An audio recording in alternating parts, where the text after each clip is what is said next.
হ্যাঁ পজিশন দেখি খুবই ভালো আছে না লাইট অ্যান্টি আছে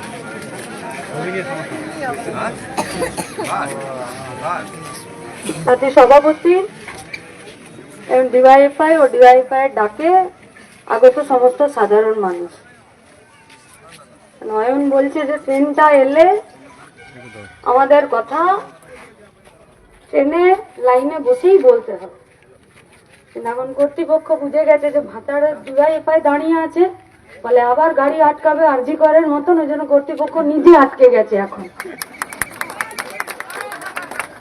কিন্তু আমাদের তো ভাতারে রেল স্টেশনে ট্রেনটা আটকানো আনুষ্ঠানিক, তাই তো?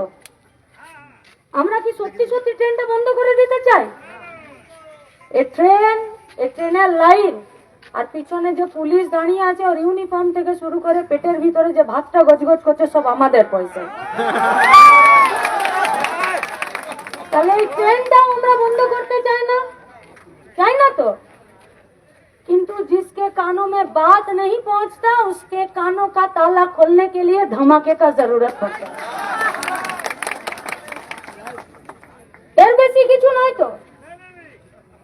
তাহলে মার্চ মাসে একবার আমরা আটকে ছিলাম ট্রেন, এরা আমাদেরকে ছাড়েনি, কেস দিয়েছে। আজকের পরেও কেস দেবে। तो केस के भय पाए? बंगाल में वही बात है, यहाँ जेल है तो बेल भी है। आज जब वो भेतरे काल आसबो बाहरे, लड़ाई आबार ओमनी चलবে। আজকে আবার যদি ট্রেনটা আসার সাহস করে তাহলে আবার ট্রেনটা আজকে কিছুক্ষণের জন্য আটকাবো। কেন? কারণ ট্রেন আটকালে অনেকের কাছে সিগন্যাল পৌঁছাবে, ওই জন্যই ট্রেনটা আটকানো। এর বাইরে কোনো যাত্রীকে ডিসচার্জ করার জন্য ট্রেন আটকানো আমাদের নয়। আবার যখন ট্রেনটা আটকাবো তখন কিছু যাত্রী আছে যারা কেউ পাশে মানে খারাপ কাজ করে দিলে, গন্ধ বেরোলে একটু সরে বসে, কিন্তু গন্ধটাকে পরিষ্কার করার কাজ করে না। আবার কিছু লোকজন আছে যাদের দেরি হবে এই ট্রেনে চেপে, কিন্তু মন থেকে বলবে যে এই লড়াইটা আরো বেশি তীব্র হওয়ার প্রয়োজন ছিল, আমরা তাদের সাথে রয়েছি। রেল এ ভারতবর্ষের অর্থনীতির অন্যতম ধারক ও বাহক। দেখো, গোটা ভারতবর্ষের অর্থনীতি যার উপরে টিকে আছে, আমরা কি খাবো, আমাদের রেশনে জিনিসগুলোর দাম কি হবে, আমাদের হসপিটালগুলোতে আরো বেড বাড়বে কিনা, আমাদের আরো কিছু চাকরি বাকরি হবে কিনা, আমাদের গাঁগুলোর সঙ্গে মূল শহরগুলোর রাস্তাগুলোর রোডগুলো পাকা হবে কিনা, মেরামত হবে কিনা, আমাদের রাস্তাঘাটগুলোতে আলো জ্বলবে কিনা, আমাদের স্কুলগুলোতে, আমাদের ইউনিভার্সিটিগুলোতে আরো বেশি লেখাপড়া করার জন্য গরিব বাড়ির ছেলে মেয়েরা সেখানে ভর্তি হওয়ার সুযোগ পাবে কিনা। যদি কারো ব্রেনটা একটু ভালো, তাহলে তার লেখাপড়ার জন্য সরকার খরচ করতে পারবে কিনা। আমাদের মাগুলো, যে পোয়াতি মাগুলোর বাচ্চা হবে, তারা হসপিটালে গিয়ে বাচ্চা বিহনের সময় মরে যাবে, নাকি সুস্থ বাচ্চা জন্ম দিয়ে বাচ্চাকে নিয়ে এসে ঘরে ফিরবে, এই সব কিছু নির্ভর করে আমাদের অর্থনীতির উপরে। সবকিছু, এমনকি এই ভাতার স্টেশনে যে ঝোপড়িগুলো আছে, যেখানে চা থেকে শুরু করে গুটখা পর্যন্ত বিক্রি হয়, ওদেরও দোকানদারিটা নির্ভর করে আছে ভারতবর্ষের অর্থনীতির উপরে। আর ভারতবর্ষের অর্থনীতি এই সবগুলোর উপরের সঙ্গে যুক্ত। আর ভারতবর্ষের অর্থনীতিটাকে একটা বড় অংশ ধরে আছে ভারতের রেল।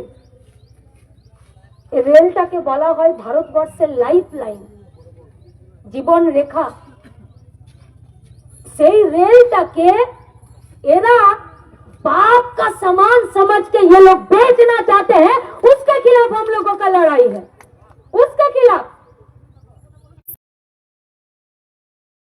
ভারতবর্ষের মানুষের রক্ত ঘামে তৈরি করা রেলটাকে প্রতিদিন ধুকতে ধুকতে ছেড়ে দিচ্ছে।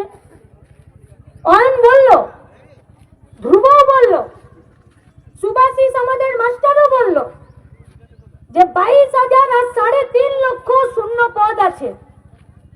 ভুল ভুল ভুল খবর, ভুল খবর। এটা এরা ওয়েবসাইটে দিয়ে রেখেছে যে ইস্টার্ন জোনে 22,555টা সিট ফাঁকা আছে और पूरा देश भर में 3.5 लाख पदे आज रिक्त है। বেহায়া তো কারো গায়ে লেখা থাকে না, কাজে প্রমাণ হয় যে কে কতটা বেহায়া। আজকে রেলের মন্ত্রীরা নিজেরা বেহায়া হয়েছে আর নিজেদের ওয়েবসাইটে মিথ্যা কথা বলছে, আধা সত্যি কথা বলছে যে ইস্টার্ন রেলওয়েতে 22,555টা সিট ফাঁকা আছে। মিথ্যা কথা। আসলে এরা অনেক সিটে যেই রিটায়ারমেন্ট হয়ে গেছে সেই টেবিল তুলে দিয়েছে, চেয়ার তুলে দিয়েছে, যে ঘরটাতে বসতো সেই ঘরটা থেকে টেবিল চেয়ার বের করে দিয়ে আর শিকল তুলে দিয়ে তালা লাগিয়ে দিয়েছে। নি বলছে আর তো চাকরি হবে না।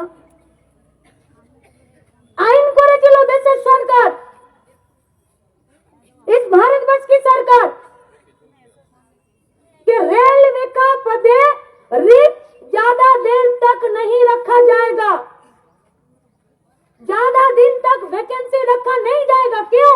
क्योंकि रेलवे चलता है मैनेजमेंट, सेफ्टी, सिक्योरिटी और কর্ম সংস্কৃতির উপরে।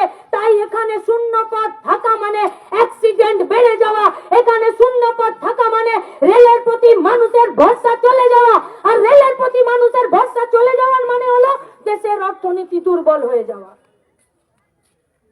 তাই রেলের শূন্য পদ বেশি দিন ফাঁকা রাখা যাবে না।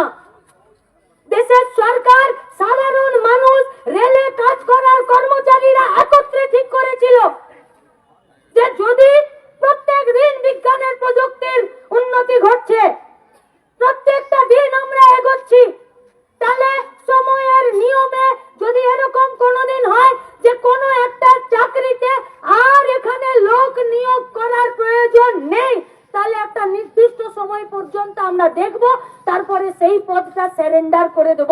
ওই পদে আর কোনোদিন নিযুক্তি আর হবে না। এটা তো ভালো নিয়ম ছিল। শুধুমাত্র ভাতা স্টেশনে রেলটাকে পুলিশের সঙ্গে ধস্তাধস্তি করে একটা ট্রেন আটকাতে আমরা আসিনি। গোটা দেশের সরকার কি করে রেলটাকে মানুষের গলার ফাঁসে পরিণত করে দিচ্ছে সেই কথাটা আপনাদের সাথে বলতে এসেছিলাম, যাতে আজকে 4:40-এর জন্য অপেক্ষা করে আছি আর কোনদিন ওরা অপেক্ষা করে থাকবে আমরা কবে লাইন থেকে উঠে দাঁড়াবো আর ওরা ওদের ট্রেনটা চালাতে পারবে। ভারতবর্ষের কর্মসংস্থানের চাকরির জন্য লড়াইটা প্রতিদিন কঠিন হচ্ছে। ভারতবর্ষটাকে বাঁচানোর লড়াইটা প্রতিদিন কঠিন হচ্ছে। ভারতবর্ষের গরিব মানুষ যারা 5 টাকা 10 টাকা দিয়ে ট্রেনে যাতায়াত করে তাদের জীবন যন্ত্রণাটা প্রতিদিন বাড়ছে। আর যে যন্ত্রণাটা কঠিন হয়, যে লড়াইটা কঠিন হয়, সেই লড়াইটা লড়তে গেলে বুকের পাটা লাগে। আর সেই পাটার সাহস আর মেজাজ দেখিয়েছে পূর্ব বর্ধমানের ডিওয়াইএফআই, তাই ওরা ভয় পাচ্ছে। আর ওদের বুকের ভয়টা যাতে প্রতিদিন বাড়ে তার ব্যবস্থা পূর্ব বর্ধমানকে করতে হবে। আর যে নিয়মটা করেছিল দেশের সরকার, রেলের ইউনিয়ন আর সাধারণ মানুষ মিলে, আজকে সেই নিয়মটার আড়ালে রেখে প্রতিদিন রেলে শূন্য পদ হচ্ছে। আর দিনের পর দিন সেই শূন্য পদে কাউকে তারা চাকরি দিচ্ছে না। আর একটা নির্দিষ্ট সময় পর আইনের বই খুলে দেখাচ্ছে, বলছে দেখো এতদিন তো হয়ে গেল, এই পদে তো আর চাকরি কাউকে দেওয়া যায়নি, তাহলে এই পদটা আজ থেকে তুলে দিলাম, এখানে আর চাকরি হবে না। বাকি আছে গোটা রেলে লাস্ট 15 বছরে 10 লাখের বেশি, সেইটা আজকে এরা রেলেরই ভাগকে রেলের সাথে নেমখারাম করে রেলের ওয়েবসাইটে লিখে রেখেছে যে 3.5 লক্ষ শূন্য পদ। তাই যারা আজকে পুলিশ, যারা আজকে স্টেশন ম্যানেজার দাঁড়িয়ে আছেন, তাদের সাথে আমাদের কথা একটাই যে আমাদের দাবিটা আর গরিব মানুষের যন্ত্রণাটা, রেলের উপরে ভরসাটা আপনাদেরকে জানাতে এসেছি, বেশি ধস্তাধস্তি করবেন না, আপনারাও আপনাদের দায়িত্ব পালন করবেন, আমরাও জানি আমাদের দায়িত্ব কতটা। নইলে এই রেল যদি না থাকে তাহলে রেল পুলিশও থাকবে না, কারণ রেল না থাকলে রেল পুলিশের কোনো প্রয়োজন হবে না। আচ্ছা, রেলে শূন্য পথ থাকলে কি হয়? রেলে শূন্য পথ থাকলে অ্যাক্সিডেন্ট হয়। কিসে রেলে শূন্য পথ বেশি আজকে?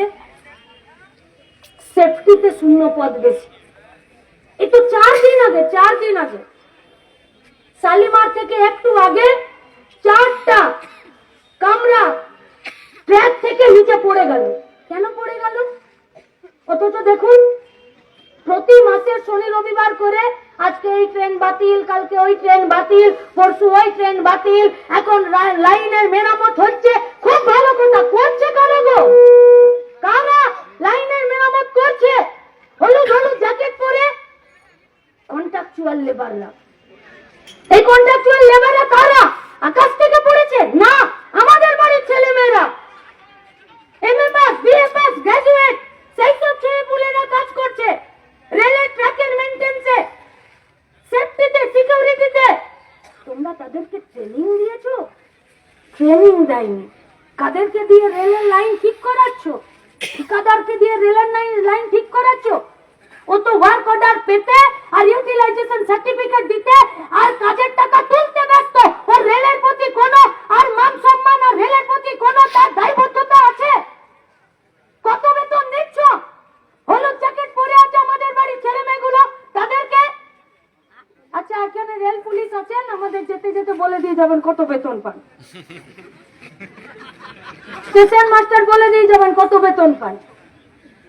তাহলে তুমি যদি 50,000, 60,000, 1 লাখ বেতন পাও, তাহলে আমার বাড়ির ছেলেটা হলুদ জ্যাকেট পরে এমএ বিএ পাস করে 6,000 টাকায় কেন রেলের লাইন ঠিক করবে? কেন তুমি চাকরি দিচ্ছ না? যদি রেলের লাইনের মেইনটেনেন্সের লোকের তোমার দরকার আছে, তার মানে তুমি জানো সেই রেলটা দুর্বল হচ্ছে, তুমি জানো এর মেইনটেনেন্সে প্রবলেম হচ্ছে, তুমি জানো এর সিগন্যালিং সিস্টেমে গলদ আছে, তাহলে সিগন্যালিং সিস্টেম কে ঠিক করবে? আমাদের মাথা নেই?